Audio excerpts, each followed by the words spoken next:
Welcome to Sports Scope, the most influential sports talk show in the nation.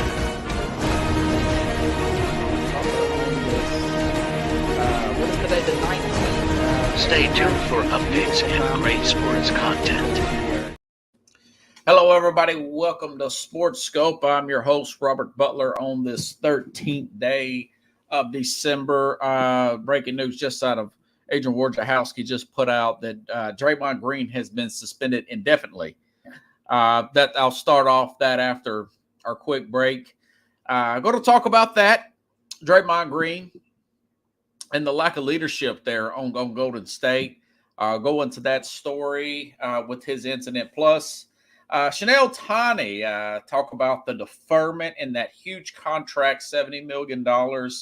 Had to do some research and trying to get an understanding of what that was all about. Biggest contract in modern sports history. Also, Rich Ferris, Cumulus Radio, 104.5 The Zone, which is the flagship radio of the Tennessee Titans. Going to ask him about the Monday's game. What's his thoughts on the current Titans, and also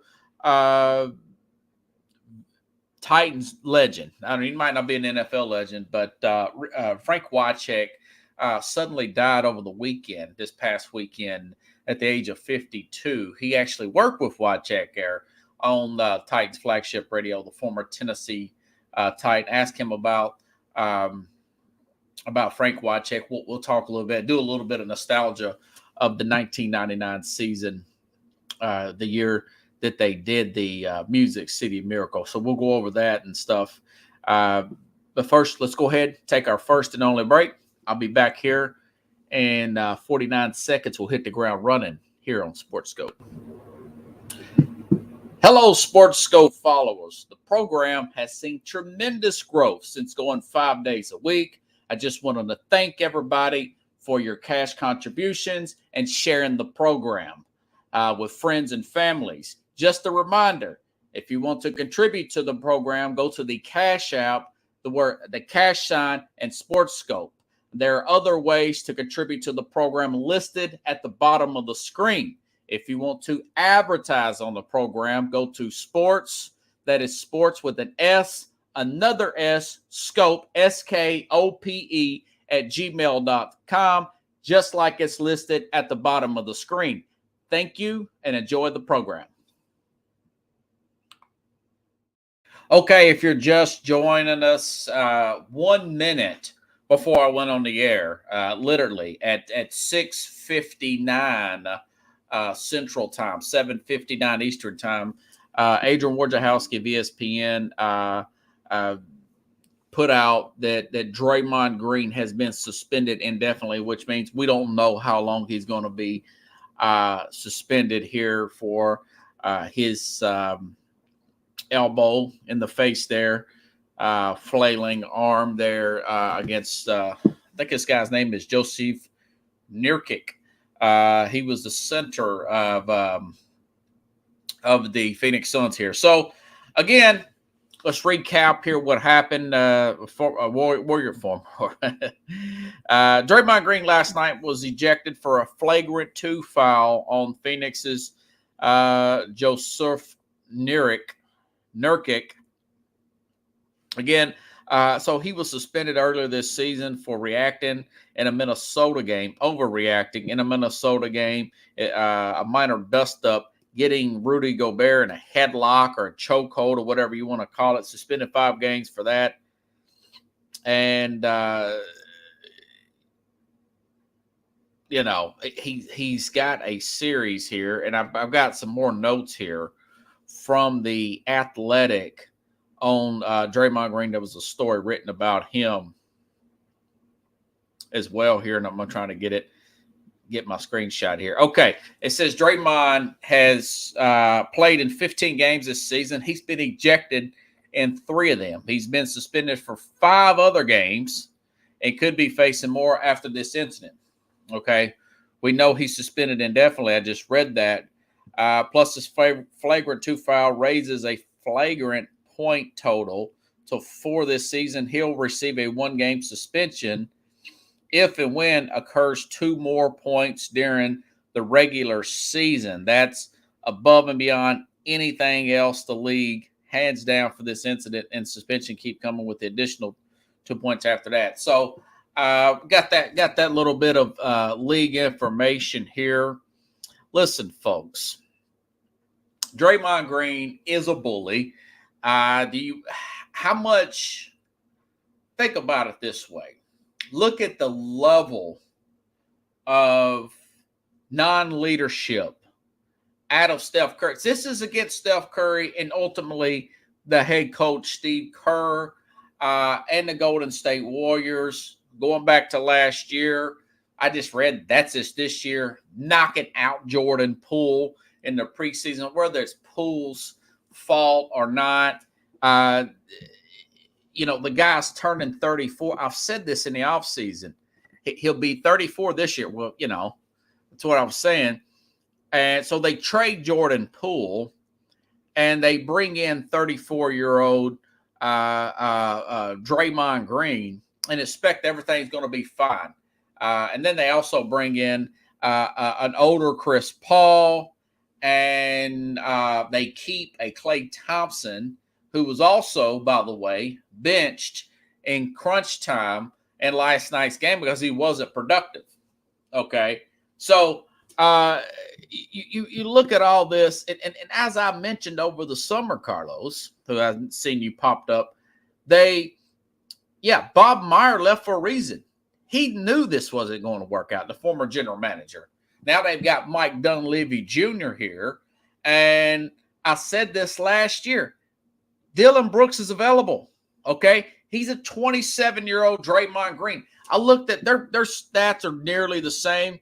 Draymond's got about 4 or 5 more rebounds per game. Dylan outscores him by 4 points, and he's about 7 years younger than Draymond Green. But you got to look at his history going all the way back to 2016. He cost the Golden State Warriors that championship.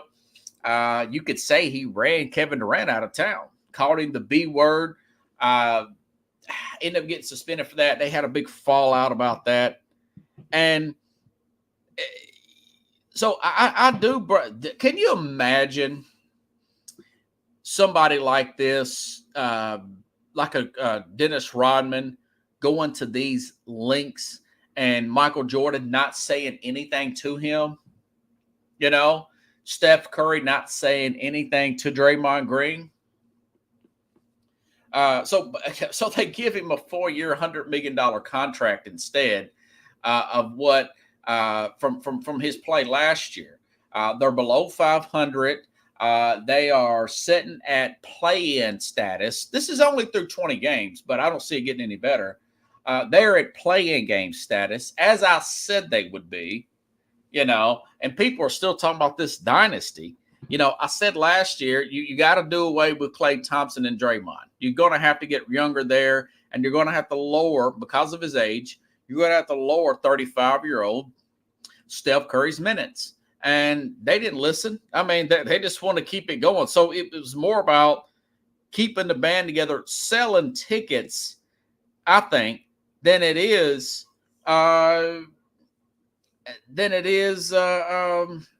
actually keep on winning championships. Now I wrote this down. He's more of a bully than a blue collar grinder. He's made I mentioned that just now, calling Kevin Durant the B word. That hit last night, watching the replay. Carlos, you've got a pretty good memory. This reminded me of Ron Artest. I want to say this was in a playoff game.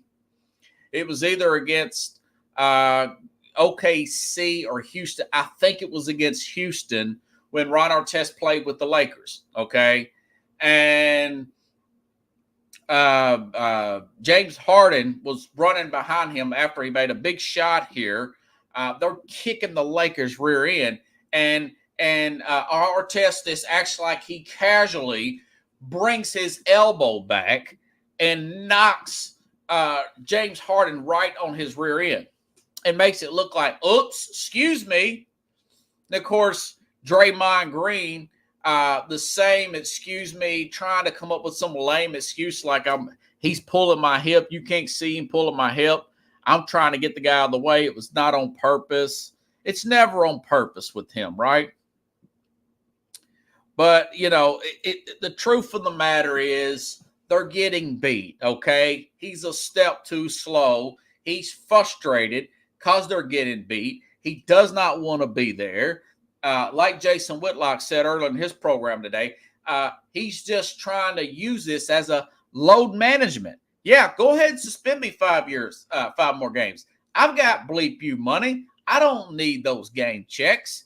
I've already made over $80-90 million, and I got another, probably more than that. That's a downshift. That is a underestimate. And I got another 100 that these fools are stupid enough to sign me for. I don't want to play. He said this himself in so many words when he talked about losing to Memphis last year. He said, man, I don't even like to play in January, February. So he wants to take this time off and play in March, play in April. When it gets down to when it gets down to getting close to playoff time, and it's just I hope and Carlos said, and if you just joined us, Adrian Wojciechowski reported just for like 1 minute before I get on the air. He put on the X out there that he will be suspended indefinitely.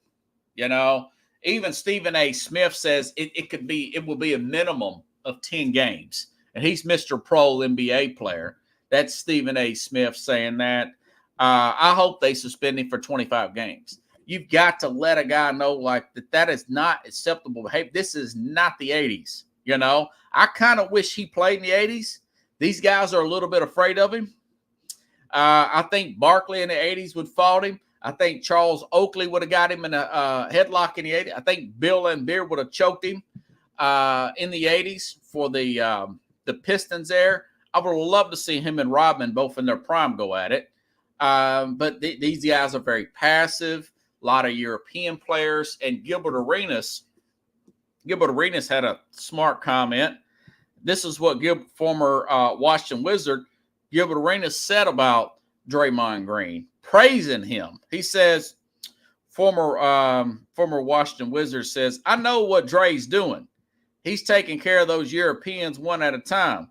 The media is trying to push these Euros, and you're choking and slapping them back. Do your thing, is what Gilbert Arenas said. So there's a little bit of envy there. There's a little bit of envy with the Lucas and these European guys, your Giannis's of the world and all that. From your Draymond Greens, I get a sense of that. But the truth of the matter, again, he's that guy that if you're even from playground to the NBA, he's that one guy that you get beat and he's frustrated because he's not as skillful as you and he wants to muck it up because he can't win any other way. He lacks the athleticism to do so. So, it's I don't know if they'll trade him. I don't know if anybody would want the guy. I would try to trade him. I would try to trade him for less. But it's Golden State Warriors. Never cared for Steve Kerr. And look, that's one of those I told you so. I don't think they're getting past Denver or even a Clipper team with their problems in the West. By the way, the Suns are fully healthy tonight. They're going to have Beal, Booker, and Durant together for the first time, even though they've got some age in there. So, again, I hope they lay the hammer down on him. 20, 21, 25 games, 10 games. That he's that one kid in class. One more analogy. He's that one disruptor. Nobody in the class likes him, but everybody's scared of him, and the teacher's very passive, and they never do anything. He's that one disruptive kid that one bad apple destroys the whole bunch. That's what Draymond Green is. That's what he's always been, But, hey, he does the dirty work because Clay's passive, Steph's passive, their head coach is passive, He caters. One time, I've told you all this before. I was watching an interview with Steve Kerr about 4 or 5 years ago now, and they were in practice. Kerr couldn't hear the reporter talking to him in an interview. So he turns down the radio, and they're shooting baskets. I think it's like a post-game shoot-around, a post-practice shoot-around. And he's talking, and then the music, like 2 minutes later, goes right back up to the max. And it's Draymond Green. He turns the music back up, and the reporter said, "Who's in charge around here?" And then Steve Kerr's like, "Obviously not me." He would have done that to me. I would have fined him right there on the spot, man. I said, "You touch that radio again, when I turn it down, I will suspend you. I'll do everything." Pat Riley would not put up with that crap. Phil Jackson would not put up with it. He put up with a lot of stuff we saw in the Last Dance with Rodman. But, he's just a guy he's never been stood up to. He's never really been disciplined hard. And he gets away with it. And it really irritates the fire out of me. But, hey, man, that's why a lot of the ratings are suffering, people like him. But he's on his way out. He's 34. This is his last contract. He'll go off and do a podcast with Colin Cowherd and the Volume Network, and we won't hear from him no more. But anyways, good to see you back, Carlos. Are you back in the States, I see? By the way, good to see you. A quick announcement here in about 15 minutes. Maybe a little bit less. Rich Ferris will be back on the program. We're going to talk about the death of Frank Wycheck and of course, the Tennessee Titans and their future, that win Monday night. Got a few questions for him. But first, go to baseball. He said, Carlos said he got off the airplane and he pulled a DMX. He said, "What a hood at, what a hood at."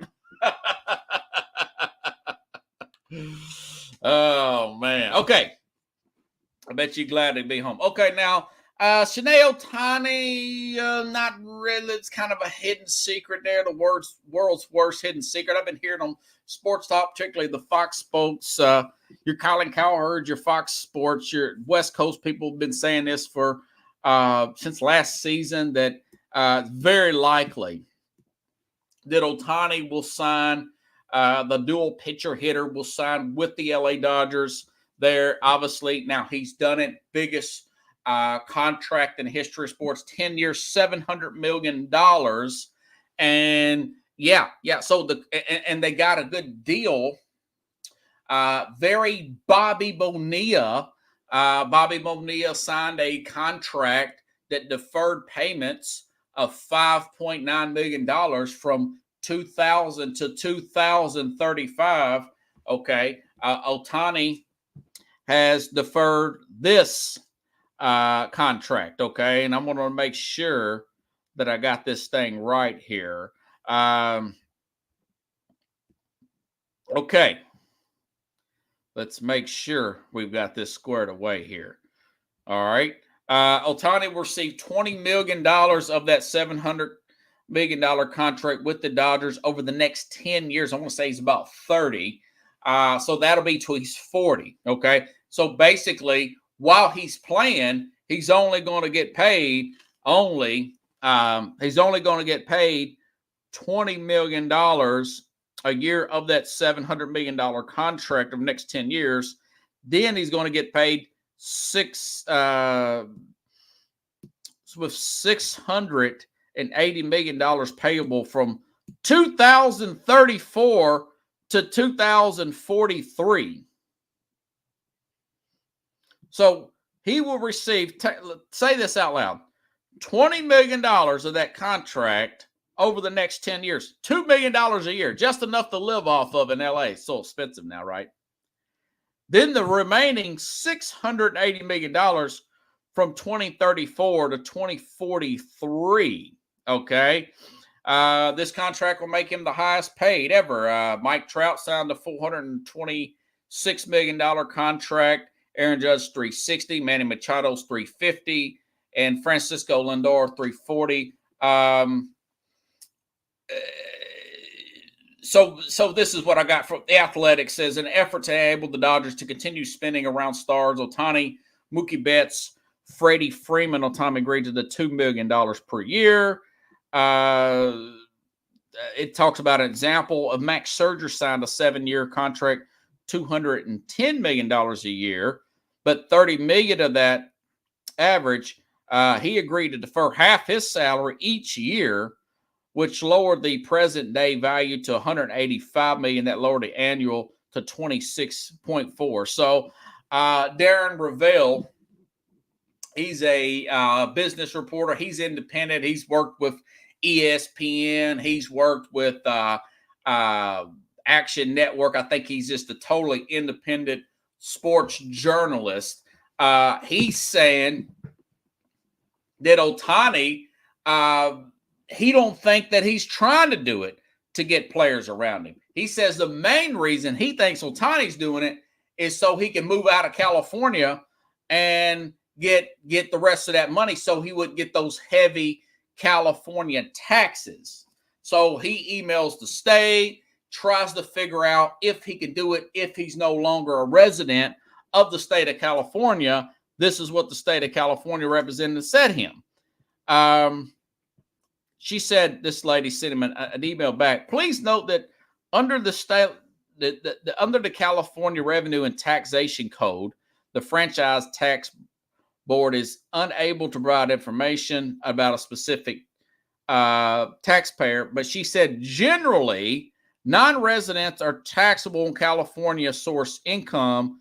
Like other states, California has the power to tax individuals on California source income earned when they're non-residents. One type of California source income includes wages paid to non-residents who perform services in California. The way to calculate that portion of income that California source is multiply the amount of income for the year by ratio of total number of days performed services in California over the total number of days performed services worldwide. Okay. Other words, they're going to tax him something. He's probably got an accounting firm to calculate that number. I don't know if that number is a full tax, as if he was still living in California 10 years from now and he's moved back to Japan or whatever and got it switched over. But I think part of it is that. But I do think Ohtani does want to have a team around him. That was the issue in Anaheim. Remember, he only had Trout, you know?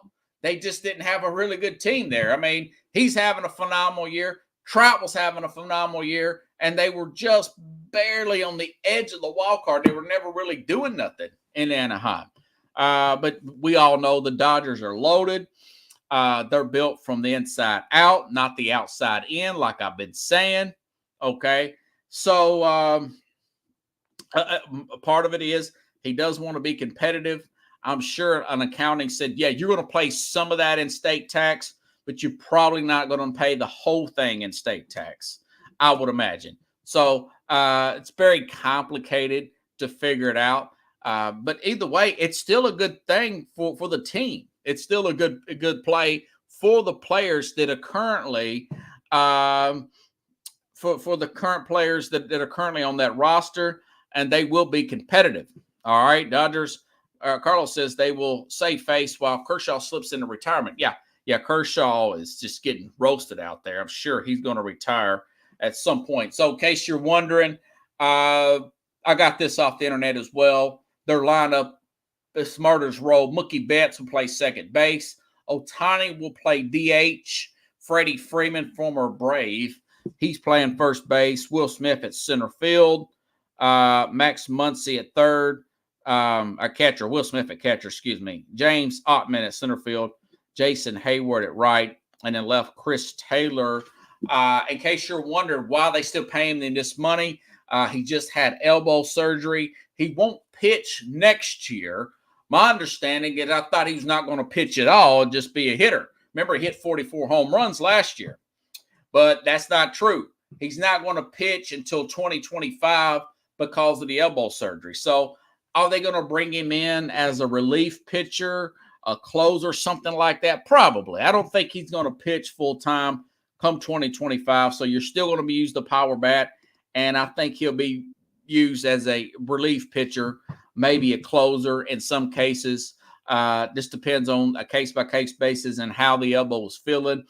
You're not going to pay that guy that kind of money, and you don't expect him to pitch at all. Or I don't think you're going to give that kind of money to a guy who's just DHing, even though he was leading the whole league on home runs. Aaron Judd didn't get paid nowhere near that kind of money. So we'll see. We'll see. I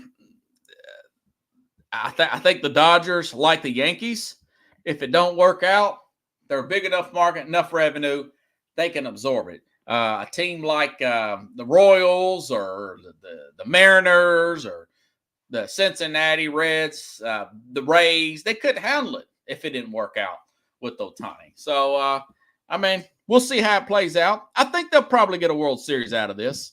I really do. So, do I think they're going to win next year? I just don't know. You know, it just depends on how well teams are playing come late September into October. I mean, Braves look unstoppable last year. In the summertime, you know, in June, July, August, they look unbeatable. And I said this last year. Not a huge baseball person. I'm just now watching a little bit more than I used to because I love this pitch clock thing. But I mean, they Philly looked time and a half better than them. I mean, Philly, they were struggling like nobody's business against the Phillies in that playoff game. Who's hot at the right time? You know, it's really the same thing with the NFL, if you ask me. I mean, look, just 2 weeks ago, 3 weeks ago, the Eagles look like world beaters. You know, they look like now they've lost 2 straight. Nick Bosa says that we see if I might still have that quote here.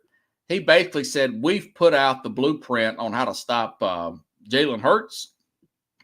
He said the Cowboys use that to perfection. So, you know, we'll see how that works out there. I'm trying to see if I had that sound bite. I'll play that while I'm waiting for Rich to come on here. And I might not have that clip here. A lot of rumors in NFL. They don't seem to have a lot of merit. Here it is. Okay, Nick Bosa believes Jalen Hurts has been figured out. You know, talking about teams being hot at the right time. Listen up, 49er on Jalen Hurts. Instead of those big. Yeah, I mean, you see it on tape, though. And then, obviously, we put the blueprint out there. Hopefully, the Cowboys watch the tape. We made Jalen stay in the pocket and escape outside instead of those big gaps, and paid off. Because Jalen's looking at the rush every play. So, yeah, you just have to be disciplined and not give him that quick escape route where he could get to his guys quick, and it paid off. Yeah, I mean, yeah. So, maybe that he's going to have to adjust his stance here. They're going to have to adjust that offense.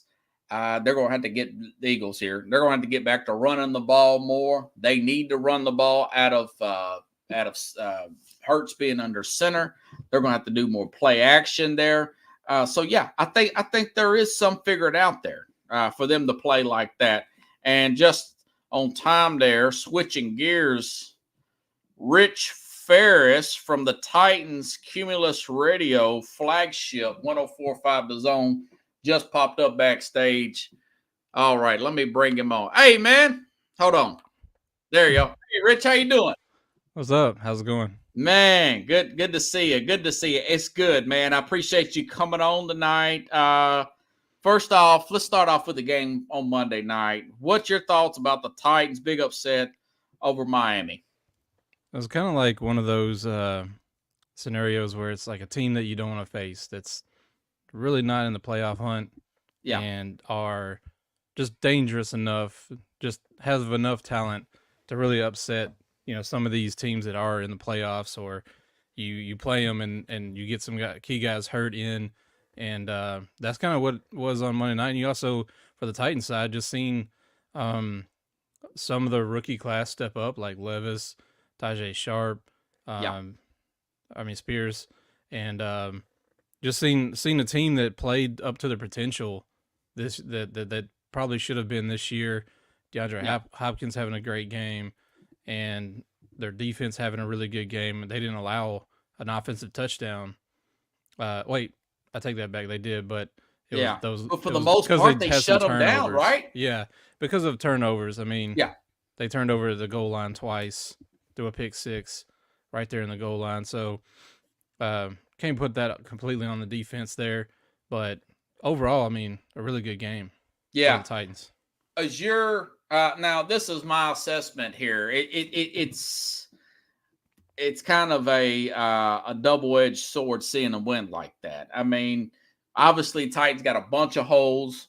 You would like on their team, on their roster, you would like for them to get a higher draft pick. I don't know about you. I'm following this Tankathon website, and they were sitting at 6 before the game. Yeah. And with the Giants winning, Carlos, man, New Yorker, he's up there. They would have went to 5th, which will put them in line to get one of those big left tackles.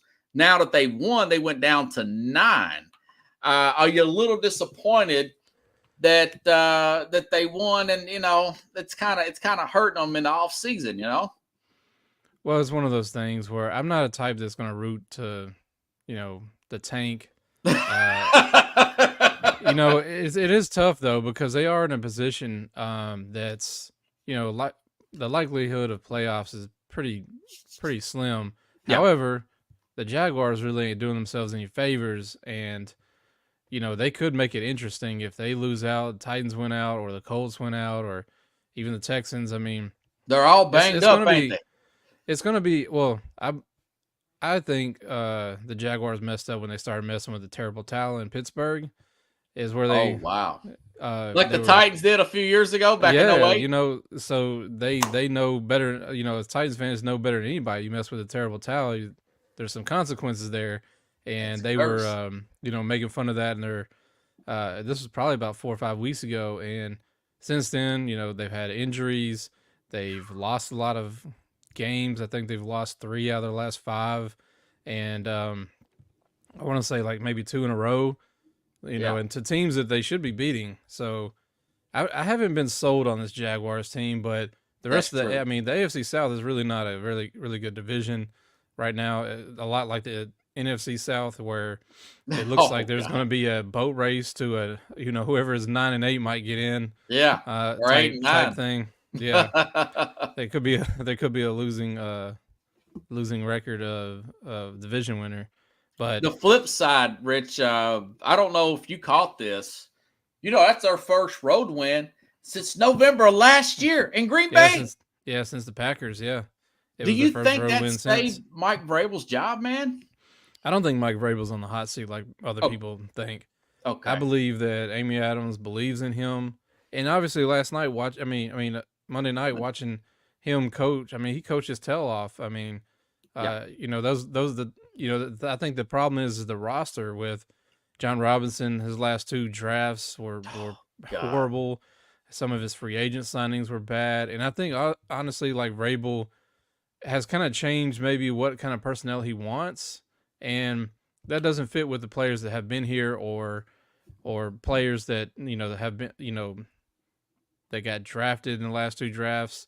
So I think there's going to be a lot of turnover. And I think that maybe him and Rand Carthon are really going to retool this offense with different types of players than they've had in the past. Yeah. And obviously so far, Rand Carthon has done a pretty good job with his draft class. They're all playing and getting snaps and having a key role on the team. Even Colton Dowell, local kid out there, playing his tail off on special teams, making plays. Nice. And, making himself where he's active every week as a 7th round pick. So I think this is just kind of a turnover in the style of players or type of players that Vrabel's always wanted and maybe didn't get them from John Robinson. And now that he's kind of in a position where he has a little bit more say than before, I think he's getting guys that he really wants. Yeah, that is true. Now, you're right about that. Caleb Farley. Who was that guy from Georgia in 21? Isaiah Wilson. Yeah. The right tackle, yeah. Huge misses, man. Yeah, those two draft classes. I mean, that's why John Robinson was ultimately fired. Yeah. And right now, it looks bad with the whole AJ Brown. I mean, it looked bad then, but now that Traylon Burks isn't, staying healthy enough so that he can show what he can do. Right. I still believe that he's got the talent, but he hasn't been able to stay healthy. And the last 2 games, he hasn't had a catch that he's been in, even though he's had limited snaps because he's still coming back from injury. But it's just kind of tough to see right now that AJ Brown's one of the best wide receivers in the league, having an incredible year, and the person you tried to replace him with has barely played. Yeah. Now the other day, not Monday, but the Sunday before, Will Levis, he's had some words with DeAndre Hopkins. He's getting in his face. I like that verbal confrontation. You do not want to be intimidated by your wide receivers. I actually like that. That reminded me of Dan Marino. He's a very fiery competitor, and he knows what that quarterback being a quarterback in the NFL, what you need to do, and he's not going to back down on those situations, which good for him. I mean, he can easily do that. I mean, DeAndre Hopkins, one of the best wide receivers to ever play the game. I believe that he's one of 3 players. There was a record that he's set that I think he's one of 3 players now to have, I think, like a certain amount of receptions, touchdowns, and yards. And he's like one of 3 players that's reached that level all time. So, for him to grow, I think he's just growing up and really taking on this role and trying to, compete and win. And that's what happened on Monday night. Yeah, and then you look at Hopkins. Hopkins said, "Well, this kid's going to be great." Now he said that after Monday night's win. So it's we say Kansas City having a lot of problems. Would you dangle a DeAndre Hopkins in front of the Chiefs for maybe a 2nd or 3rd round pick, since the Titans are pretty much still in? We got Rank Harthon picking the players now. Or would you try to roll the dice and keep him next year for that $15 million? I think right now it would be helpful to keep him next year. I mean, I could definitely see a situation where he's traded or asked for his release, but I would try to keep him if you can. I don't know, if they're going to be successful next year. You would hope that they're a little bit better than they are this year, but not necessarily sure if they're going to be, a top team. And not sure if DeAndre Hopkins wants to stick around while they're trying to get to that level. So I wouldn't be surprised, but I would think that it would be good to keep him, especially with Traylon Burks struggling. You need somebody in that wide receiver room. Yeah, they don't really have anybody else. Although, did you see where there was a stat on Spears? He's got more all-purpose yards than Bijan Robertson. Yeah, rookie running back. Tajay Spears is. I mean, that kid is playing his tail off. 3rd round rookie from Tulane. A lot of people that I know inside, the team and that are around the team and the media have been watching him since the Senior Bowl and always loved what they've seen out of him. And he played. I think he had over 100 all-purpose yards on Monday night with rushing and receiving. And he was a big part of that win. Yeah, there was a couple of key 3rd downs that he had to pick up to keep that game, to keep them in the game, and he did. Yeah, man. All right. Well, we had this sad event happen over the weekend, Chief. Frank Wycheck, he worked with you. Well, you did work with him at Cumulus, didn't he? Yeah. I've been there since 2012. He left in 16, right? Yeah, he left in 16, and but that last year between 15 and 16, he wasn't there a ton. But I did get to work with him some, get to know him a little bit, and there's some funny back and forth stories that I always have with some of my close friends, and trying to make him fun of, like, hey, did you go get coffee for this person, And I actually did get coffee for Frank for a couple times, just because you interned there. I remember when you interned. Yeah, when I was So, but Frank was always good to be around, and to me, obviously I don't think he's had some health issues, and some what I I know that now that he's passed, he made sure that he was going to have his brain researched because for CTE, which you can't test or do anything until because you have to remove the brain out of the person, so that can't happen obviously until they've passed, and so it wouldn't surprise me one bit if that's the case with him, and do you think that's why he left, Rich? He seemed like he hinted at that towards the end. Yeah, he was having a lot of different issues, and I think people that knew him a little better think that there was some more issues there that he had to deal with. But I hate it for him, and I wish he was a little bit more closer to the station. Even he moved back to Tennessee recently, probably about a year ago, and to Chattanooga, and I've tried to reach out a few times just to kind of get him on the station or get him around the Titans radio and stuff, and it just didn't work out with him, but I just always wanted to make sure that he knew that there was an open invite anytime that he wanted to just come on and just tell people what's going on, and people want to hear from him, but Frank didn't really want to do that. He told me I actually tried to get him on for our 20th anniversary for the 104.5 The Zone. We had a birthday kind of special broadcast and really tried to get him to come on. But I think that he says something like, "Oh, people don't want to hear from me," and I'm like, "Yes, they do. Yeah. We haven't heard from you in so long. We just want to check in." And when he declined, I was worried that that I wouldn't be able to get a hold of him again. And unfortunately, that's when's the last time you talked to him? It's been a while since I actually talked to him, and when I was trying to get in touch with him, was that through an email to his agent or something? When your last no, it's through a friend and somebody that works at the station. So that's probably the only person that I know of outside of his family that's really kept up with him. Yeah, and whenever he would, whenever they would reach out, he would actually reach out back or respond back. So. He really was kind of secluded, and he did move to Chattanooga to be with his daughters and grandkids, and it's unfortunate that it's only been maybe a year, and he's gone now. Are they investigating that? He said he fell on his head. I don't know. I don't understand. It's when you put that out there. It's kind of odd. I read that in the press in the statement from his family and from the PR agency that the person that I know that they actually wrote it. I kind of wish they would have left that out because it leaves it so open. Vague, yeah. And you just kind of wonder like what is that, and what happened, and just like the comedian Bob Saget, how he passed is something. Right. That's what I thought about similar. too. Yeah. And it just leaves it very mysterious, open ended, and but who knows if there's ever going to be any info come out of what actually happened. As far as I know, he was, living alone, and when somebody came and, he was unresponsive. So, just sad news. And like I said, I know a ton of people that, that I'm close to that were closer to him than I was. And, it's just sad to see he was only 52 years old to, I know. I mean, I'm 42. What are you, 40, 41?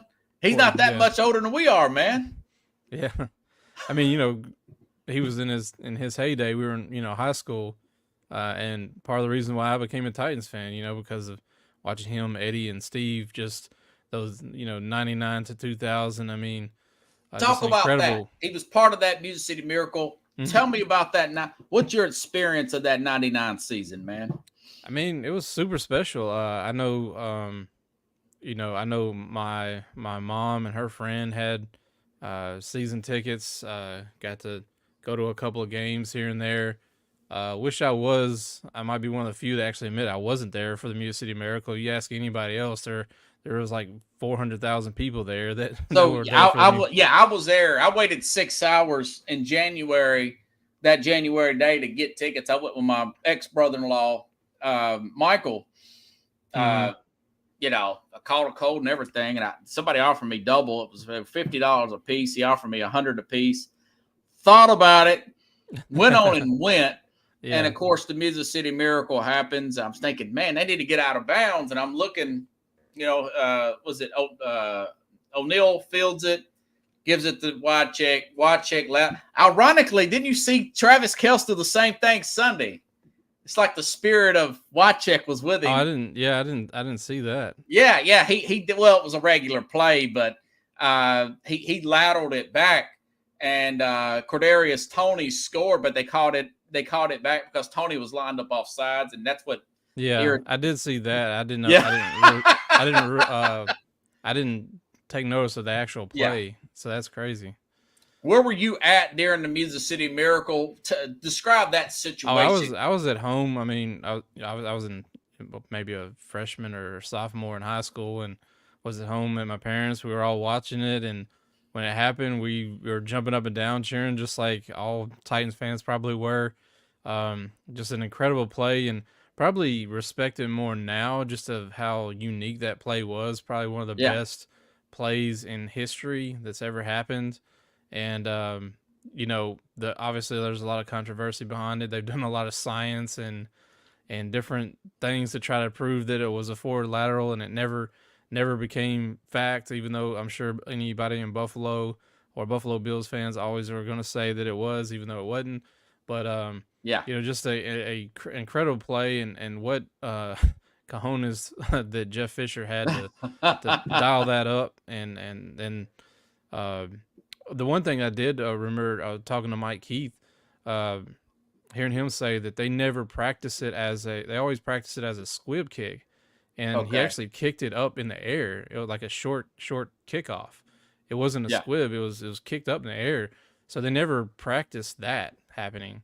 And so the fact that Lorenzo Neal, of all people, fielded it and got underneath it and caught it, and then sort of pitched it over to Wycheck, and then it, the play happened, and Dyson running into the end zone and having that long review period, you're just on pins and needles because you don't know if the refs are going to overturn it or not. That seemed like it lasted forever, didn't it? Yeah. And, ultimately, they got the call right, and, the Titans go on all the way to the Super Bowl that year. So just a magical run from, stemming from that season to that play to, going to the Super Bowl, and then obviously on the opposite end being a yard short of that in the Super Bowl. Yeah, it was great, man. I tell you, I thought you were a junior that year. No, I was you 2 years behind me, and I know Kenny, was you in the, because Kenny Dobson was in 11th grade. Yeah, I was I guess I was a sophomore. Okay. That year. Yeah, okay. Man, I tell you, it was just a great season. That was the first year, for the audience here that's not familiar. That was the year Tennessee became the Titans. The new stadium, the new name, new attitude. Me and myself and my brother-in-law at the time, we just went down there on opening day. We're running around like two kids buying tickets off scalpers for $25 a piece to see the I wish opening. They were still that price now. Yeah, Cincinnati Bengal game, remember? Mm-hmm. And it was like a 38-35 win, and we're all jokingly saying Super Bowl. It was just, we didn't know that they would win all those. Remember, they won all those home games in a row. Yeah, they won every home game that year, and that went into the next year where they kept winning at home. Yeah, and then the incredible sellout streak that probably the first 10 years, the entire, every game was sold out, which kind of rarely happens nowadays. But they had that, that had to be an incredible time in their sales staff that was selling those PSLs and tickets, and and now I'm sure it's a lot different now. Yeah, it is. So as far as going back to this year's team, if you had your pick of litter and they say, Rich, we're going to make you the general manager, or we'll give you this $100 million in cap room. Oh, wow. We're going to say, we'll give you the 6th pick, and you get a 2nd round pick. You're picking 6th. I'm just guessing 5th for 6th. What do you think they need the most, man?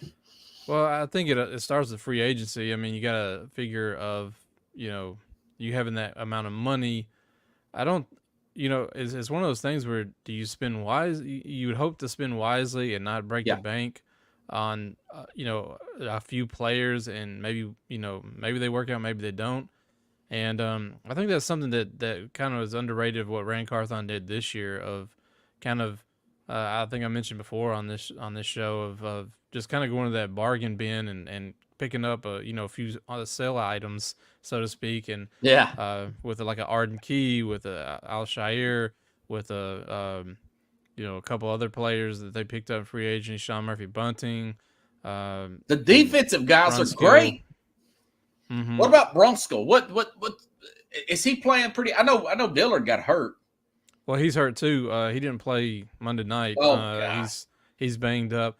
But I guess to answer the question, I think they need to double down on a few positions. They're gonna have a lot of holes. They're gonna this is gonna be kind of a change of an era, so to speak. Like I was mentioning earlier with John Robinson guys that are probably gonna be gone. You got that draft class. 2000 draft class is probably all of them are going to be gone. I think Christian Fulton might be the only guy left, and he just went on IR today, and so he's not going to play for the rest of the year. And I wouldn't resign. I mean, I don't think he's coming back. I don't think he wants to be here. I don't think Vrabel wants him to be here. I think they're very fine with moving on with him, but that leaves a hole there. So I think you should probably draft offensive linemen, not spend big money there, because just looking at who's going to be free agents, there are a lot of older guys that are. They're pretty solid, but not something you want to spend a lot of money on. That's true. But there are some defensive pieces. I think you could probably sign a good corner for a good amount. We're on the same page. That Linus Snead from Kansas City, very good corner. He's going to be a free agent. Mm-hmm. Yeah, there's going to be a ton of cornerbacks that you can choose from. And they need corner like nobody's business. Yeah, I think they're going to need at least one. I think Sean Murphy Bunton's on a 1-year deal. I think obviously Christian Fulton, I believe, is gone. I think Roger McCree is still. He's going to be still like solid. Him. He's probably one of the few remaining draft picks of John Robinson that's been good, and I believe he'll be. I know he's under contract, but I believe he'll still be a good starter for the team. So you got corner, you got offensive line, left tackle. I would probably go first round with, unless there's somebody incredible there like a Marvin Harrison Jr. or I'm sure. Oh, okay. You're pretty familiar with the draft. I've been reading about there's a guy from Penn State. He's supposed to be the top tackle, Fashanu or something. And this other guy, there's going to be a lot of good offensive linemen. Yeah. There's gonna be a lot of tackles, a lot of guards. I think they need to get a center. I think they have their left guard. I think Peter Skoronski, who they picked in the first round this year, well, he's great, ain't he? Is great. You haven't heard much about him, which is a good thing. I even think that Jalen Duncan, who's playing left tackle the last couple of games, it's a rookie, 6th-round rookie, is playing solid. Maybe you drafted another left tackle, you draft a center, and then that way you build those guys and they stay together for 4 or 5 years, and you get a good run out of them. And then wide receivers is a big hole. They're going to need, like we said, corners. They're going to need probably a safety, linebackers. I think they could upgrade. I think they've been kind of the edge rusher. They may need because I believe. Is Landry still under contract next year? Yeah, he's still under contract. He's got a pretty big contract. That was one of the. I think the last extensions that John Robinson did was him. Okay. He signed like a 5-year deal 2 years ago, so he's right in the middle of that. He played a pretty good game Monday night. Yeah, he did. Sacks. Didn't he? It feels like he's kind of back to where he was. Man, he's been playing all season, but I don't think he's been all the way back from that ACL injury that he had last year. So kind of seeing him getting into full gear is a good thing. But Danico Autry is another one that's probably going to be gone. You don't know about Derrick Henry, so there's gonna be a lot of holes that they're gonna have to fill in the draft and free agency. So with them having a lot of money, this is where it's really going to test GM Rand Carthon on how he's going to spend that wisely, and if if he can do another draft class like he did this year, because this year's draft class is already playing pretty well. And if in his first draft class he's got their franchise quarterback, then everything else should be a lot easier than that. So you think Levis is going to be the guy, huh?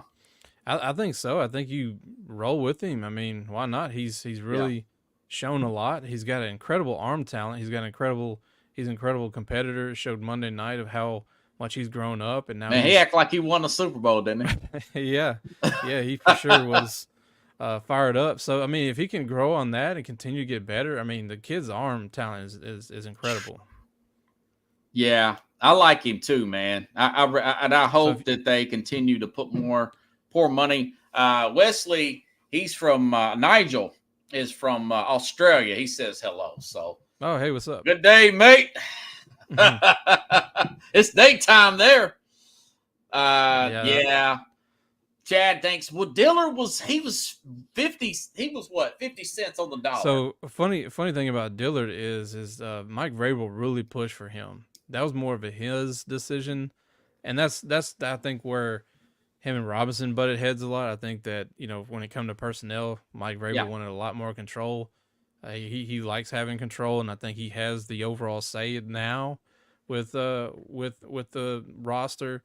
Yeah. Even though it's a collaborative effort, quote unquote, but I've heard a lot of people say that was on Mike, that he pushed for Dillard despite other people not wanting to. But you think that the general manager, you think he's drafting these guys? Yeah, I mean, flavor looks different. It doesn't look I like think it's 100%. I think what Rand's bringing to it is there's a lot of analytics stuff. There's a lot of grades, and I think he's got they got new scouts and people that want to find these players that Coach Vrabel wants. Not that in the past where it was just finding talent. This is like, let's find people for this system, and I think that's where Rand is specializing in finding what Vrabel needs for this roster. So it's a very collaborative effort, as they keep saying, for Vrabel wants this type of player, and it's on Rand to go and find them, and then they get together and decide. So that's the way it should go. Yeah, I mean, and I think Rand's going to do a good job. I mean, he's coming from John Lynch, who's doing an incredible job with the 49ers. Man. And, if that can happen here, I would be very happy. Yeah. Something, I've been on this rant about offensive-minded head coaches over defensive-minded. I wanted to cut Vrabel some slack because we can see that the Titans did go offensive. They spent money on Hopkins. They went out and got Sonorski when there was big defensive guys out there. A lot of these defensive-minded, your Mike Tomlins of the world, they would have added to the defense when you got major holes at that other side. You need that counterback. I was saying that John Lynch and Kyle Shanahan, they're like peanut butter and jelly. Yeah. Mm-hmm. You got your strong defensive guy background as a general manager. You got your great offensive schemer there. And I don't know if Carthon played. Did Carthon play like offensive line or something? He was a running back. He played running back for Florida. Yeah, and he's an offense. There you go. Years. Yeah.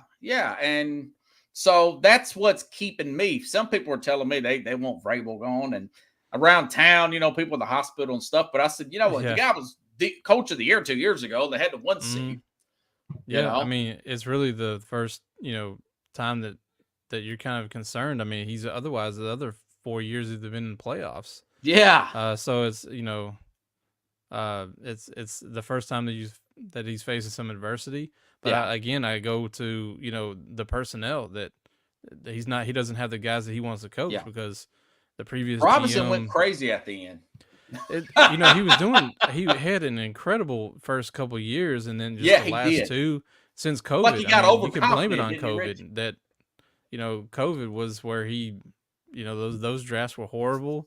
Some of those free agencies were horrible. Yeah. Bud Dupree comes to mind. I mean, Clowney. He really wasn't a big hit with Tennessee, You there?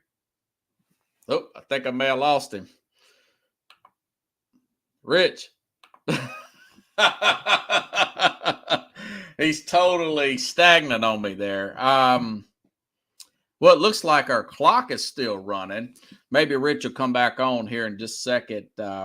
Anyways, Rich has got a podcast called Big Rich and Tan, Big Tan and Rich. Let me make sure because I follow him here, and I'm gonna go ahead and plug it. Now it comes on Thursdays at around 9 p.m. So they record it ahead of time, but it comes on Thursdays at 9 p.m. It's an all-purpose type of podcast here. Big Tan and Rich has went off my screen here. Maybe he'll try to come back on. We'll clear up everything and see if we can bring him back in. Let's see. But yeah, so it comes on at that time. Rich works with the 104.5, the zone, the Cumulus station there. He's been there about 10 years, folks. And, a lot of knowledge here of this. And I'm really thankful for him to come back on the program. If he comes back in, I'll bring him back. But if he don't, I'm going to thank him. I've been good, Nigel. Just been working, trying to get cuts. Sometimes I've worked the day job a little longer and I have to catch up on my cuts here. And I know you see them on YouTube of everything. But folks, I guess I'll go ahead and end it. If you like the show, share the show. I really appreciate that because that gets things squared away here. Rich, I know you're going to be watching this playback. Chad says good insider news. And Wesley Mita says a great guest there. So, Rich is awesome here. And if he pops back up, I'll bring him in. If he don't, that's okay, because we're towards the end of the program anyways. But I do want to make this announcement tomorrow, folks. Keith Engel, thank you, Kathy. Keith Engel will be on the program. Been wanting to get Keith on for about a week or so. Wanted to talk about that Florida State situation, the college football playoff. Why did Cal McCord, the quarterback out of Ohio State, why did he all of a sudden transfer? I didn't think he was doing that bad. I'll have him on. Wesley says it's 35 in the shade here now. Not a big fan of the heat. I guess that means about 75 degrees. 35, we're thinking that is Fahrenheit. That's about what it is here because it's in the wintertime here in America. So that's probably Celsius. I guess that's probably 75, 80, 90 degrees and the way we measure it there. So have a good night, everybody. I will see you tomorrow, same time, same place. And again, 30 minutes past the hour, I have Keith Engel on from TGI Sports.